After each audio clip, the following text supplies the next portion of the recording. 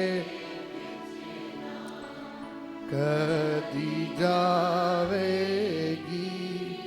نہایت ہی مہربان زندہ آسمانی پیارے خدا باپ، ہم دل سے تیری شکر گزاری کرتے ہیں، ہم تیرے حضور کھڑے ہیں خداوند، ہم تیرا شکر ادا کرتے ہیں کہ تیری آنکھ ہمیں دیکھتی ہے، تو ہماری پناہ گاہ ہے، تو ہمارے چھپنے کی جگہ ہے، تو ہمارا محکم قلعہ ہے، تو ہمارا وہ خدا ہے جو ہر وقت مدد کے لیے تیار ہے، پر خداوند تو ہی ہے جو ہر طرح کی کمزوری میں ہمیں فضل دے کر اپنے حضور کھڑا کرتا ہے، ہمیں اس لائق بناتا ہے کہ ہم بہتوں کے لیے برکت کا باعث ہوں، ہم تیرے جلال کا سبب ٹھہرے، خدا باپ ہماری ساری کمزوریوں کا چارہ تیرے پاس ہے، ان کا علاج تیرے پاس ہے، تو نے فرمایا میرے پاس آؤ میں تمہیں آرام دوں گا، ہر طرح کا آرام تیرے پاس ہے، خدا باپ تیرے بچے تیری پاک حضوری میں کھڑے ہیں، جہاں جہاں گھاٹے ہیں، جہاں جہاں کمی ہے، جہاں جہاں کمزوری ہے، جہاں جہاں یہ کڑوی جڑیں ہماری زندگیوں اور خاندانوں کو نقصان دے رہی ہیں، خدا باپ اپنی حضوری سے، اپنے کلام کی قدرت سے خدا باپ ان کا چارہ کر، خداوند اپنے بچوں کو توفیق دے، فضل دے، فتح سے بڑھ کر غلبہ عنایت کر، خداوند ہم پناہ کے لیے تیرے پاس دوڑتے ہیں، ہم تیری شکر گزاری کرتے ہیں، تیرا کلام ہمیں نصیحت بھی کرتا ہے، ہماری تربیت بھی کرتا ہے، ہماری کانٹ چھانٹ بھی کرتا ہے، ہمیں یاد بھی دلاتا ہے، اور ہمیں تیرے حضور عاجز اور فروتن بھی بناتا ہے۔ آج بڑی عاجزی اور انکساری سے تیری حضوری میں کھڑے ہیں تاکہ ہمارے خاندانوں میں، کلیسیاؤں میں، ہمارے ریلیشن شپ میں خوشی، شادمانی، رونق، شفافیت آ جائے پیارے خدا، اور خداوند تیرا جلال منعکس ہو، جس طرح تو نے عیسیٰ کو بحال کیا اور اس نے اپنے بھائی کا قصور معاف کر دیا، جس کے نتیجے میں اس نے کہا میں نے تیرا چہرہ ایسا دیکھا جیسے کوئی خدا کا چہرہ دیکھتا ہو، کاش خداوند پاک خدا مجھے اور ہم میں سے کھڑے ہوئے ہر شخص کو جب کوئی دیکھے تو گویا ہمارے اندر تیرا چہرہ دیکھے، خدا ہم تیرے جلال کو منعکس کرنے کا وسیلہ بن جائے، خدا تیری روشنی ہمارے اندر سے جاری ہو جائے، خدا ہماری مدد فرما اس نئے سال میں، خدا جب تو نے ہمیں سلامتی سے داخل کیا ہے، ہماری دلی آرزو ہے کوئی کڑوی جڑ ہمارے اندر سے نہ پھوٹے جو ہمیں اور ہمارے گھرانوں، خاندانوں اور کلیسیاؤں کو نقصان دے۔ ہماری سن، ہم تیرے پیارے بیٹے اپنے خداوند یسوع مسیح کے بزرگ